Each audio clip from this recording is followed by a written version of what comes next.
Bonjour à tous. Aujourd'hui, cette petite vidéo, c'est pour vous parler des différentes façons qu'on a d'écouter ou d'entendre ce que l'autre est en train de dire. L'idée, c'est de voir que la façon dont je vais entendre ou écouter ce que l'autre est en train de dire va déterminer ma réaction en réalité. Donc il y a 4 façons d'écouter ou d'entendre ce que l'autre est en train de dire. En CNV, on utilise le terme chacal pour entendre d'une certaine façon et girafe pour entendre d'une autre façon. Donc ici, on va déterminer ces deux grands types, un type chacal et un type girafe. Le type chacal, ça va être d'avoir notre attention tournée sur les mots qu'est en train de prononcer la personne et les pensées, a priori mes pensées, c'est-à-dire ce que je me raconte de ce qu'il est en train de dire. Dans le type girafe, à contrario, mon attention, je vais laisser les mots et mes pensées de côté, mais je vais être plus attentif soit à mes ressentis, soit aux ressentis de l'autre personne, soit à mes besoins, c'est-à-dire à ce qui compte pour moi, là tout de suite, quand l'autre est en train de dire ça, ou à ce qui compte pour l'autre. Donc, ressenti, besoin, ou ce qui compte, dans le mode girafe, mots et pensées dans le mode chacal.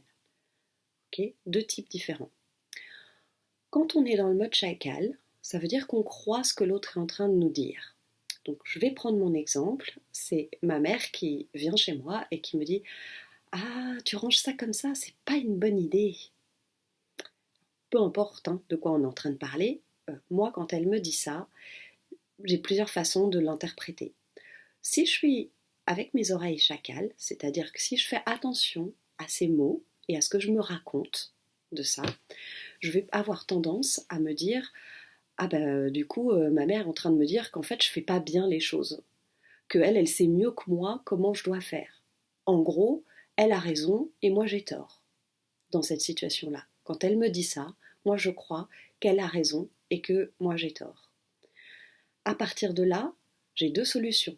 Soit je me rebelle en quelque sorte et puis je dis ah non non non, c'est moi qui ai raison et elle a tort.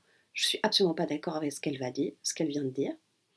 Et donc je vais lui répondre quelque chose du genre ben non non non qu'est-ce que tu racontes, enfin c'est pas, moi je fonctionne comme ça, c'est très bien, et ça va être un peu sur la défensive.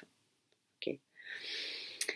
Ou alors je vais croire ce qu'elle est en train de dire et donc je vais me dire ah ben oui elle a raison, en fait j'ai tort, j'aurais pas dû faire comme ça, et je vais m'en vouloir d'avoir fait comme ça en me disant bah oui elle a raison, j'aurais pas dû, voilà, encore une fois, je me retrouve dans la position de l'enfant idiot qui sait pas quoi faire et qui est pas capable de faire fonctionner tout seul. Quelque chose de cet ordre-là. C'est quelque chose qui va pas non plus alimenter la relation, vous vous en doutez. Donc ça, c'est pour le mode chacal. Donc il y a un côté où j'ai en quelque sorte mes oreilles tournées vers l'autre et du coup mon agressivité va aller vers l'autre, et un côté où les oreilles sont tournées vers moi et l'agressivité va aller vers moi. Je vais me taper dessus et je vais m'en vouloir. Et puis il y a cette deuxième partie où on va être dans ce que en CNV on appelle la girafe, et donc là je vais me poser mon attention sur quand c'est vers moi, tourner sur mes ressentis et tourner sur qu'est-ce qui compte pour moi. Okay. Et ce qui fait que là, dans cet exemple-là, je pourrais me dire, ok, alors en fait, quand ma mère me dit ça, ouais, j'en ai gros sur la patate en fait. Ça me pèse, ça me pèse. Ça me pèse parce que c'est pas ce que j'ai envie de vivre. Là, quand elle me dit ça, j'ai la sensation que je suis encore une enfant et elle l'adulte, et moi, j'ai pas envie de vivre ça. J'ai envie de vivre un rapport où on soit au même niveau, qu'on soit deux adultes. Maintenant que j'en suis une depuis quand même pas un paquet d'années, et, euh, et du coup, voilà, ça me convient pas en fait. Ça me convient pas. Donc ouais, je vois que c'est pas agréable du tout en fait d'être de nouveau dans cette position d'enfant. Ok, et du coup, la demande que je pourrais lui faire à ce moment-là, c'est de lui dire, écoute, tu sais, maman, quand tu me dis ça, j'ai l'impression que j'ai mal fait les choses et que je suis de nouveau dans une position d'enfant. Et pour moi, je me dis que ben voilà, maintenant on est quand même deux adultes et du coup, j'aimerais bien que tu m'en dises plus sur la raison pour laquelle tu, tu m'as dit ça. C'est quoi qu'il y a derrière qui est important pour toi? Donc quand je fais ça, je me donne à moi de l'empathie, c'est-à-dire j'ai pris le temps de ressentir ce que ça me faisait à cet instant-là d'entendre ça. J'ai pris le temps de ressentir que c'était vraiment pas confortable. Et puis ensuite, j'ai pris le temps de voir ce qui était important pour moi. Et ce qui était important pour moi, c'était que notre relation, ce soit une relation d'adulte à adulte. Alors, vous pouvez chercher le besoin exact si vous voulez, mais ça, on s'en fiche, à la limite, ça n'a pas d'importance. Avoir une relation d'adulte à adulte, d'égal à égal, une relation de cœur, je crois que tout le monde peut comprendre ça. Et du coup, je vais lui faire la demande en faisant une expression authentique, ce qu'on appelle une expression authentique, c'est-à-dire ce qui se passe pour moi à l'intérieur de moi et de quoi j'ai envie en fait dans cette relation-là. Donc je ne vais pas lui rentrer dedans, je ne vais pas me taper dessus, mais je vais lui dire ce que je ressens et de quoi j'ai envie. Il y a quand même plus de chances qu'on arrive à discuter et à partager quelque chose de sympa. Et puis une fois que j'ai fait ça, je dis une fois parce que en général, mettre les oreilles, quand on est stimulé par ce que l'autre est en train de dire, tourner les oreilles vers l'autre demande d'abord de tourner les oreilles vers soi pour se sentir apaisé. Une fois que je me suis sentie apaisée, que je vois donc ce que je ressens et puis de quoi j'ai vraiment envie, alors je peux tourner mes oreilles vers elle. C'est ce que j'ai fait à la fin de mon expression authentique dans ma demande, quand je lui demande, mais alors dis-moi, qu'est-ce qui est important pour toi? En fait, c'est ça. La deuxième partie, la deuxième étape, pour écouter l'autre avec ses oreilles de girafe, c'est d'aller entendre ce qui est important pour elle. Donc là, je l'ai exprimé vite fait à la fin de mon expression authentique, mais je pourrais faire un reflet empathique également, c'est-à-dire de dire, écoute maman, en fait, quand tu me dis ça, j'imagine qu'il y a quelque chose qui est important pour toi dans le fait que je range les choses de cette façon-là et pas d'une autre, mais j'ai du mal à comprendre laquelle. Est-ce que tu serais d'accord de m'expliquer? Et en fait, quand je fais ça, je lui demande de m'exprimer son besoin, mais j'ai pas besoin de le formuler en lui disant de quoi tu as besoin. J'ai juste besoin de lui demander des explications avec cette tranquillité intérieure où je suis d'accord pour entendre ce qu'elle est en train de me dire, tout ce qu'elle va pouvoir me dire, c'est ok. Donc ça, c'est un reflet empathique. C'est d'essayer de me raccorder à ce qui se passe pour elle.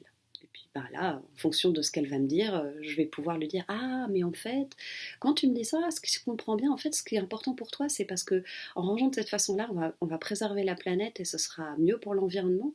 Ben oui, enfin, tu te rends bien compte que si tu utilises du papier d'aluminium à tout va, par exemple, et patati patata.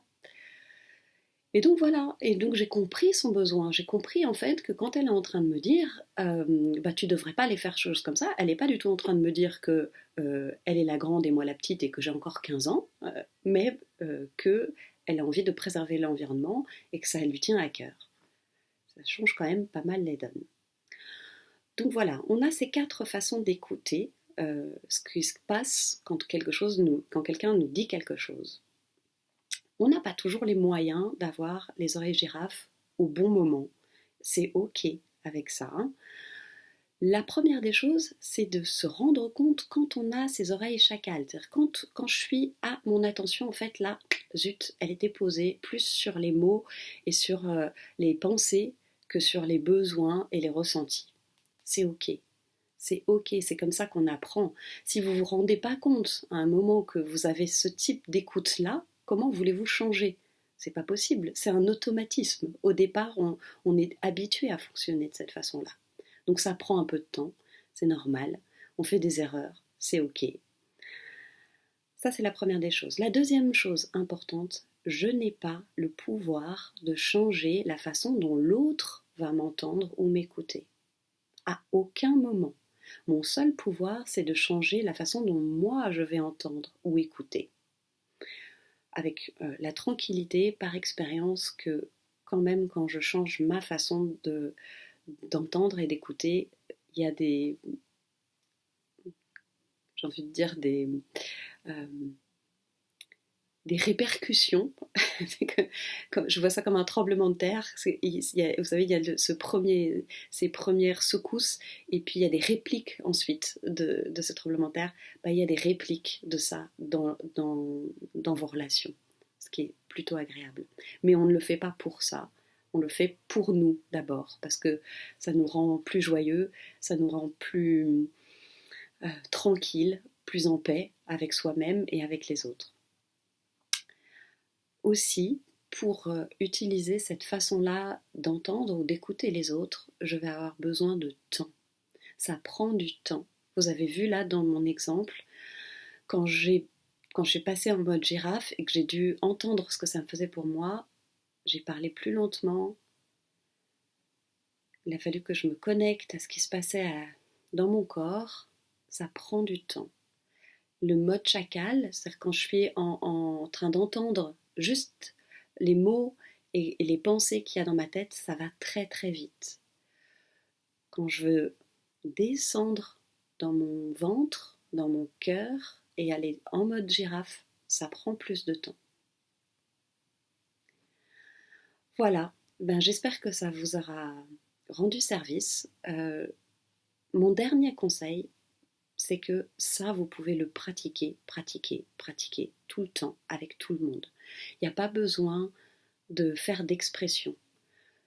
Écoutez les conversations dans le métro, écoutez les conversations de vos proches, écoutez vos séries à la télé et cherchez, ok, quand il dit ça, là, de quel besoin, qu'est-ce qui est important pour lui à ce moment-là? Ou comment vous vous sentez vous? En fait, vous apprenez à changer votre curseur, au lieu de poser votre curseur sur les pensées et les mots, à déplacer votre curseur vers vos ressentis et vos besoins.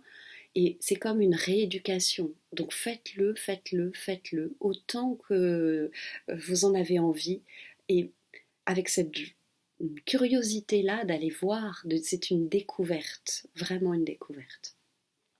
Et pour le coup, vous ne ferez de mal à personne, vous ne risquez pas de blesser qui que ce soit juste parce que vous cherchez dans votre tête intérieurement à déplacer le curseur quand l'autre est en train de parler, que ce soit un proche ou je vous dis même vos héros de série ou les personnes que vous croisez dans le métro. Voilà, je vous souhaite un bon déplaçage de curseur et si vous avez des questions, n'hésitez pas, ou des commentaires, n'hésitez pas à les poster en bas pour que je puisse y répondre et puis pour alimenter le groupe de la paix, je ne sais pas trop comment appeler ça. Voilà, je vous souhaite en tout cas une très bonne journée et je vous dis à tout bientôt.